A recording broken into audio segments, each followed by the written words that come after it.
Y'all seen this Detroit man? He unalived his ex-wife or his wife or whatever she was to him. He went and unalived her for whatever reason we still don't know. Clearly been posting that she's been single. She says she's single. Don't miss your don't miss your blessing. She been single. She is single.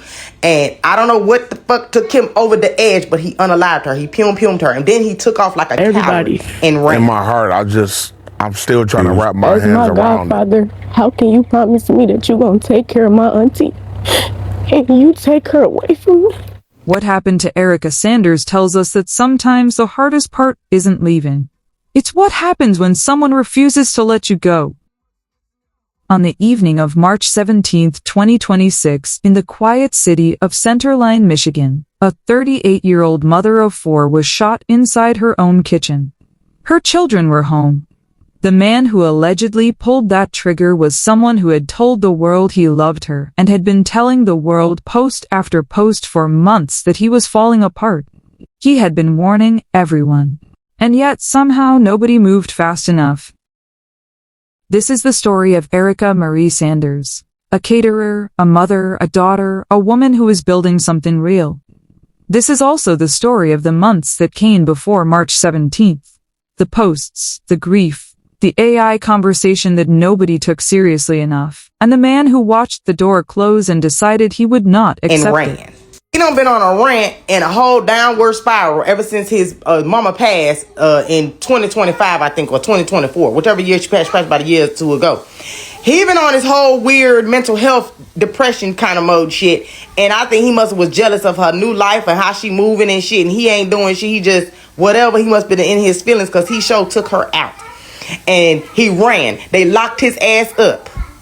The last things that he posted was strange as hell, and I wish to God somebody was paying attention to this nigga's Facebook. He said he was going out with a bang and the truth done came out, and he has been posting shit for months. I would say for damn near a year. He been posting weird shit ever since his mama passed.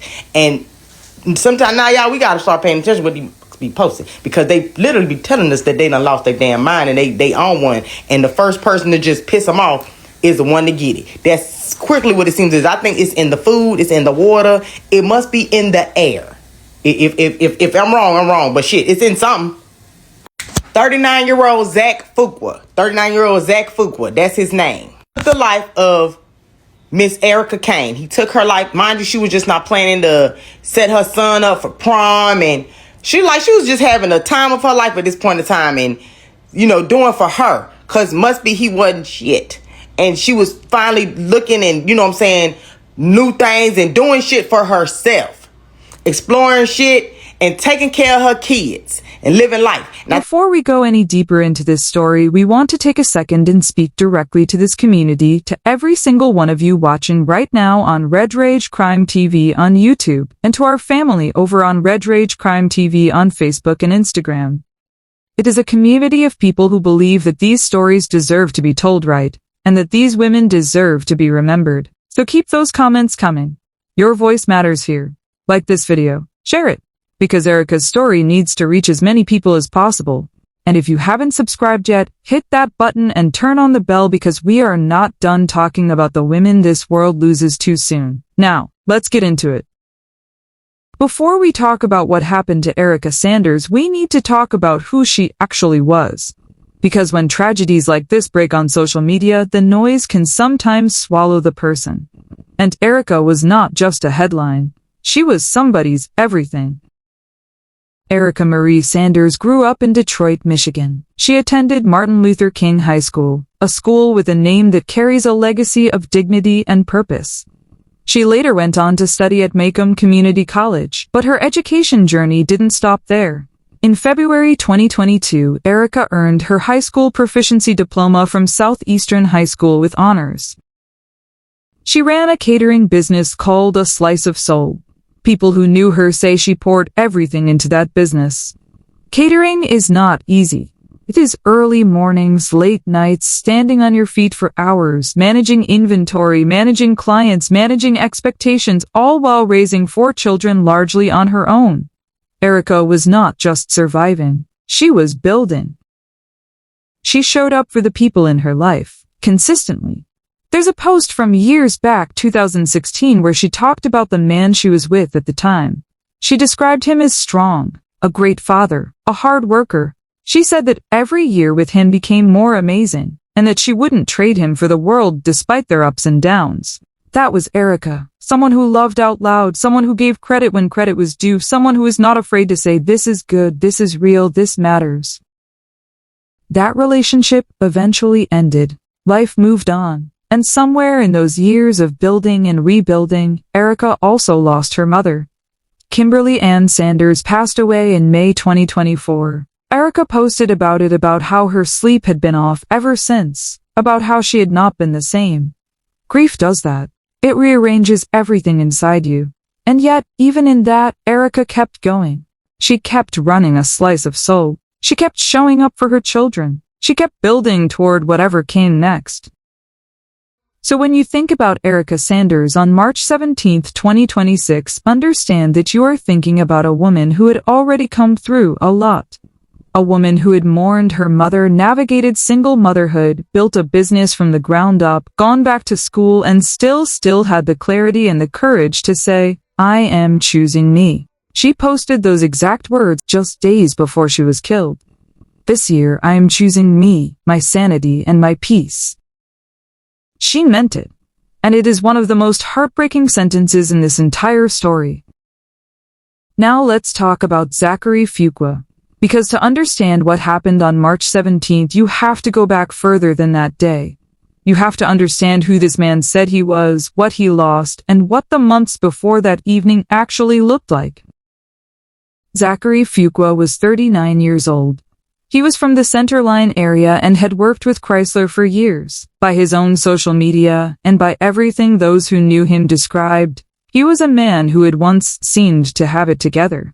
He had been married before to a woman named Ada Jane. He posted about their anniversaries. He talked about being a provider. They closed on a home together in 2017. They took family trips. They had a daughter together, and he posted about that little girl the way a proud father does. He said he loved her with everything in him. He also made videos talking about not wanting negativity around him, about wanting to see the people in his life succeed.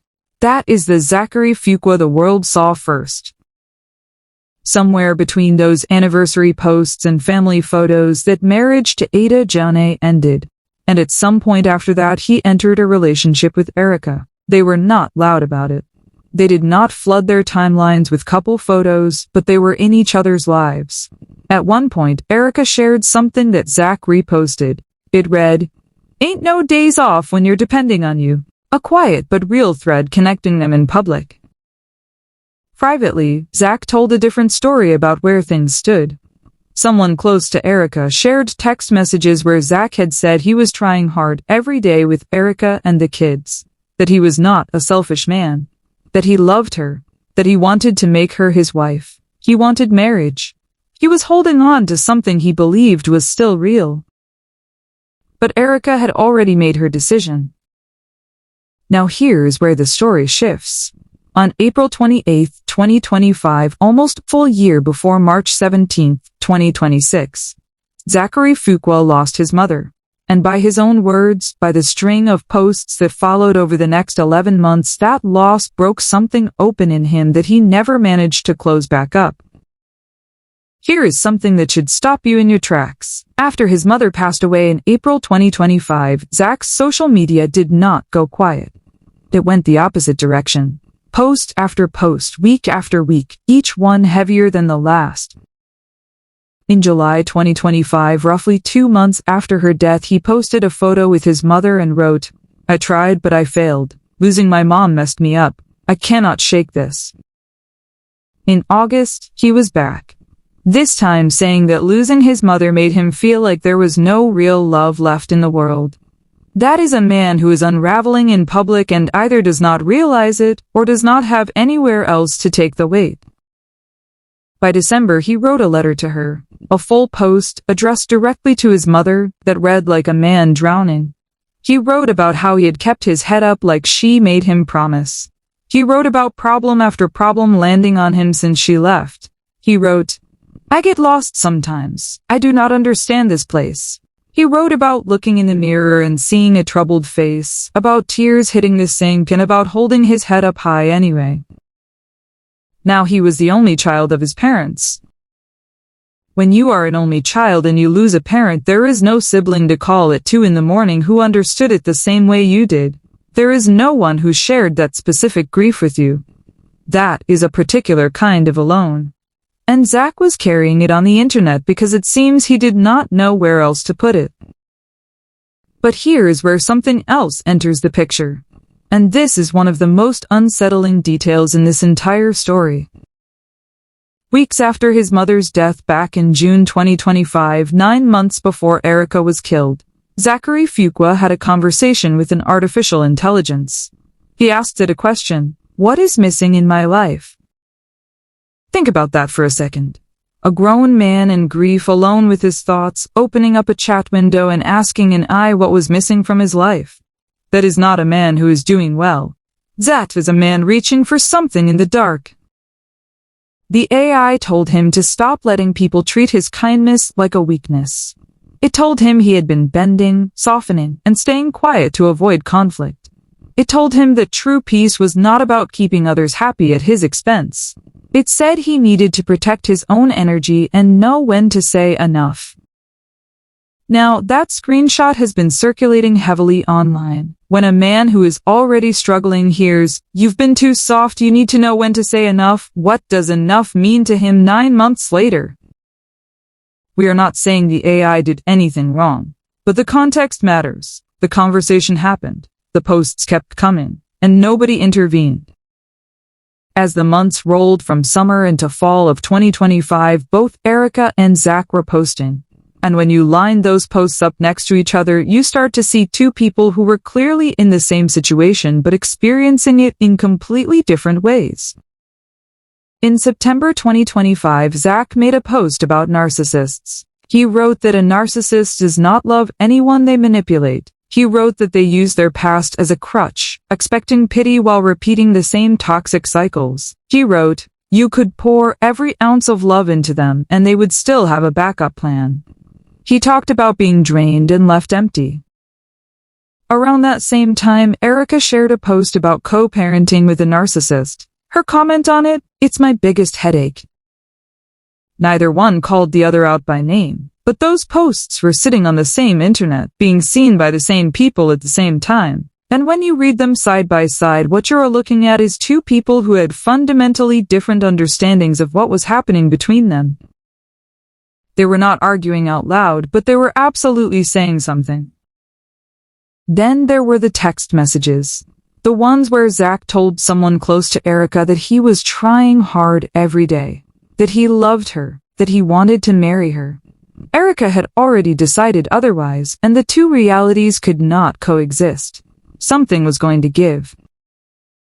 By the time February 2026 rolled around, Zach's posts had taken on a different quality. They were shorter, but heavier, one after the other. "Grief be tearing me up so bad. Praying that God fix the broken pieces. 3 hard hits in a row. Tired of having to suffer. Whole world crashing down. This brought me down to my lowest. I'm not okay." Post after post, day after day. Erica's brother Daryl said the family had been watching Zach's page for about a month. He said his own words made it clear something was building.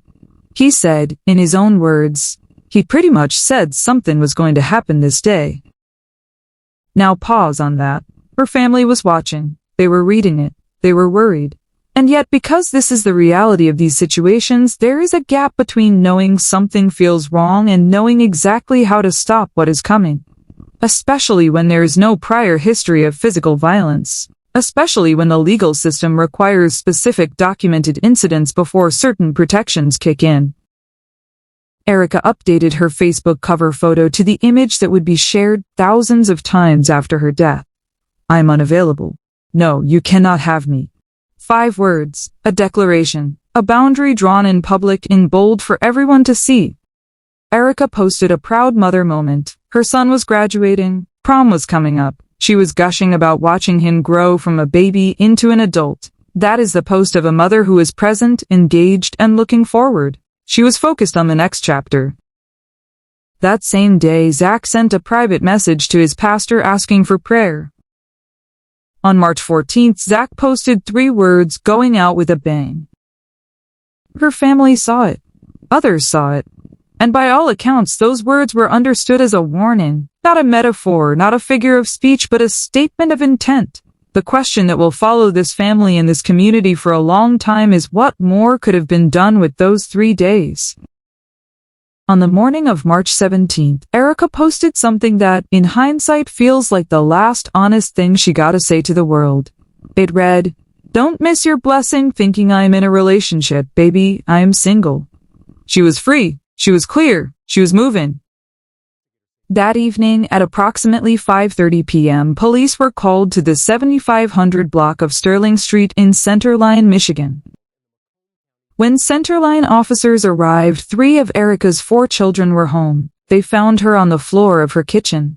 She was unresponsive. She had been shot. Officers began life-saving measures immediately right there in that kitchen. Every second mattered. But Erica Marie Sanders was pronounced dead at the scene. Zachary Fuqua was not there when police arrived. He had left the home on foot, heading eastbound. But before he left that house, before he walked out the door of a home that held 4 children who had just lost their mother, he reportedly handed those children candy. Take a moment with that. He gave them candy, and then he walked out. Centerline and Warren police immediately launched a search of the surrounding area. Roughly 30 minutes after the 911 call was received, they located Zach at the corner of 10 Mile and Van Dyke. He was taken into custody without incident, which, given everything, is its own kind of detail to sit with. Within hours, people who loved Erica were making their way to Sterling Street. Zachary Fuqua was arraigned at Macomb County Jail. He sat shackled in a booth as Judge Suzanne Fonts read off a list of charges that included second-degree murder and 5 additional felonies: possession of a firearm by a prohibited person, possession of ammunition by a prohibited person, and 3 counts of felony firearm. That last part, prohibited person, is significant. Zach had a prior conviction for carrying a concealed weapon. Under Michigan law, that conviction meant he was legally not allowed to possess a firearm. He had one anyway. The gun that was used to kill Erica was a gun he was never supposed to have. His defense attorney argued that he was a Chrysler employee, a Warren resident, a father to an 11-year-old daughter, and asked the court to consider those facts in setting bond. The judge did not agree. Bond was denied. Fuqua attempted to argue he was not a flight risk. The judge held firm. His next court appearance was scheduled for April 1, 2026, a probable cause conference with a preliminary examination set for April 8. The legal process is moving forward. The family is watching it closely, and they have made clear they intend to push for the fullest possible prosecution. In the hours and days after March 17th, the people who loved Erica could not stay quiet. Her sister posted in the early hours of March 18th. She said her sister was gone because she did not want to be with him. She came back an hour later and said it again. Even more plainly, all of this happened because Erica did not want to marry Zach. That sentence, as simple as it is, cuts right to the heart of what this case is about. A woman exercised her right to say no, and she paid for it with her life. One family member, speaking through tears, said, "You just hurt the world for real because she was loved by everybody." But the post that stopped people cold was from Erica's father. He made a lengthy post, and here is the heart of what he said. He said he never would have thought in a million years that he would be burying his firstborn daughter. He described her spirit and her heart as beautiful. And then he shared something that will stay with you. He said the last conversation he had with Erica was her asking him if he would walk her down the aisle one day. His daughter had been thinking about a future, a real one. She wanted her father at her wedding someday. And now he's planning her funeral instead. He said he would fight with every legal resource available to make sure Zachary Fuqua is prosecuted to the fullest. He said, "Never fight your women. We are men. We need to protect our children and women.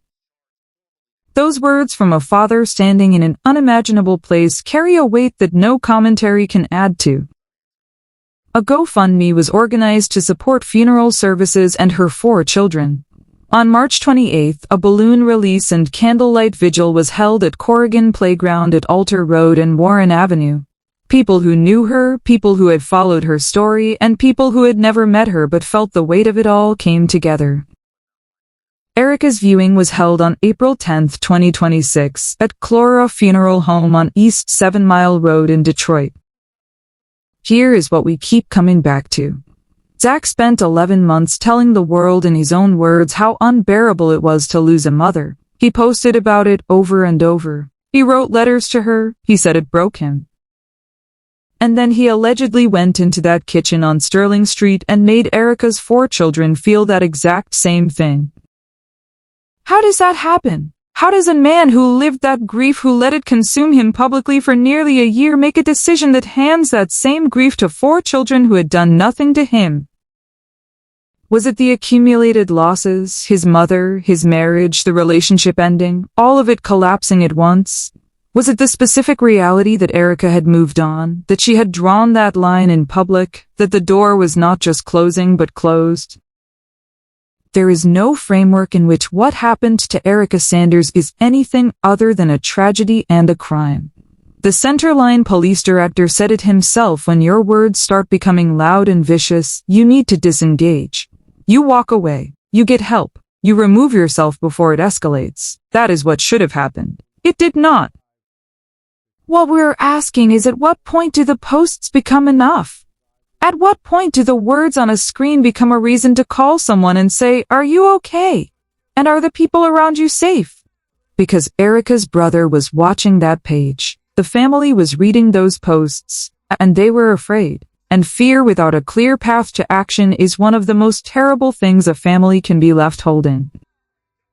The Centerline police director spoke about PPO's personal protection orders and acknowledged the hard truth: sometimes you cannot get an emergency PPO without 2 separate documented acts of violence. Sometimes the system requires you to have already been hurt before it will protect you from being hurt again. That is a problem. And it is a problem that existed long before March 17th and will exist long after. Erica Sanders did everything she was supposed to do. She left. She moved on. She made her position clear. She chose herself. And she still lost everything. Erica Sanders was not just surviving. She was becoming. She was in the middle of stepping into something. A version of her life she had fought hard to get to. She did not get to finish that story. Her children are still here, 4 of them, growing up with the memory of a mother who poured her soul into everything she touched. Whatever happens in that courtroom in Macomb County, whatever the legal process brings, those 4 children will carry this for the rest of their lives. That is the real sentence in this case. We want to know what you think. Was this preventable? When the Post said, "going out with a bang," what should have happened in those 3 days? Where does the line between someone's grief and someone else's safety actually get drawn? And who is responsible for drawing it? Tell us in the comments. We read every single one, and we want to hear from you. This community is why we do this work. Erica Sanders asked her father if he would walk her down the aisle someday. He never got the chance to say yes. Say her name. Remember her right. We'll see you in the next one. Family members tell me they are heartbroken and are searching for answers as investigators try to piece together what led up to the deadly shooting that took the life of 38-year-old Erica Sanders. You just hurt the world, for real, because she was loved by everybody. In my heart, I'm still trying to wrap my hands around it. Police say Erica Sanders was shot and killed inside her Centerline home Tuesday evening by her live-in boyfriend. It happened with Erica's 4 children in another room, and I'm told Centerline police tried desperately to save her. Officers arrived. They found our victim laying on a floor. Officers attempted to revive her, trying to do life-saving techniques. Tragically, Erica died. Her boyfriend was found nearly a mile away on 10 Mile in Lorain, where he was taken into custody. I spoke with Erica's loved ones, including her brother, Daryl Adams. We don't know for sure exactly what led up to it. All we heard is that it was an argument. It wasn't no domestic violence in the past that led up to this. And he says their pain is unimaginable. We hurt. You can't ever be prepared for nothing like this. You know what I'm saying? And we feel even more hurtful for our niece and our nephews. As my godfather, how can you promise me that you're going to take care of my auntie and you take her away from me? Erica's family says for the last month there were red flags on her boyfriend's social media pages. Seeing some of the notifications and people that sent to me where he been battling something for maybe a month and it's led up into this. And he pretty much said something was going to happen this day. He just wishes her boyfriend would have come to him about what was apparently causing him so much turmoil. And I wish I had an opportunity to talk to him before it led to this point. He says he can only hope the man gets the help that he needs. I just hope he get the correct help. I just hope you get help. Seriously. In Centerline, Peter Maxwell, 7 News, Detroit. He's accused of murdering his wife inside a Centerline home, and now he's behind bars wearing an anti-suicide smock and denying the charges against him. Tonight, we're learning new details about the moments leading up to that shooting and what prosecutors say happened inside the home. We thank you so much for joining us for the News at 5. I'm Kimberly Gill. And I'm Ty Steele. That suspect, 39-year-old Zachary Fuqua, was arraigned today, charged with second-degree murder and multiple gun charges. Local 4's J. Scott Smith was in court today as disturbing new information came to light. A 38-year-old man was charged formally today following a horrifying killing that happened in Centerline on St. Patrick's Day, and it left a lot of questions unanswered. 39-year-old Zachary Fuqua sat shackled inside a booth at the Macomb County Jail this morning, listening as Judge Suzanne Fonts read off a laundry list of charges against him. Fuqua was formally charged with second-degree murder today in connection with the brutal killing of his girlfriend, 38-year-old Erica Sanders. Fuqua also faces 5 separate gun charges. The shooting happened around 5:30 p.m. on Tuesday at their home on Sterling Street near Van Dyke in Centerline. Police arrived at the home to find Sanders face down, having been shot in the back of the head in front of her children. According to investigators, Fuqua fled the scene on foot before he was arrested by Centerline and Warren police at the corner of 10 Mile and Wainwright. During the hearing, the prosecutor described a brutal killing. That the defendant had no qualms with shooting his significant other in the back of the head in the presence of 3 minor children. Moreover, the callousness of such an action, especially as it's alleged that as he left the house, he gave the children candy saying, "Here y'all babies go." While no motive for the killing was mentioned, Fuqua's social media had shown signs recently that he had been going through some sort of crisis, including a Facebook post from March 14th that said he was, quote, going out with a bang. Fuqua attempted to say that he was not a flight risk during the hearing, but the judge disagreed and ordered him held without bond. Now, if convicted on the most serious charge, Zachary Fuqua could spend the rest of his life in jail. Now, he's going to currently be held without bond in the Macomb County Jail. His next court appearance is slated for April 1st. In Warren, I'm J. Scott Smith for Local 4.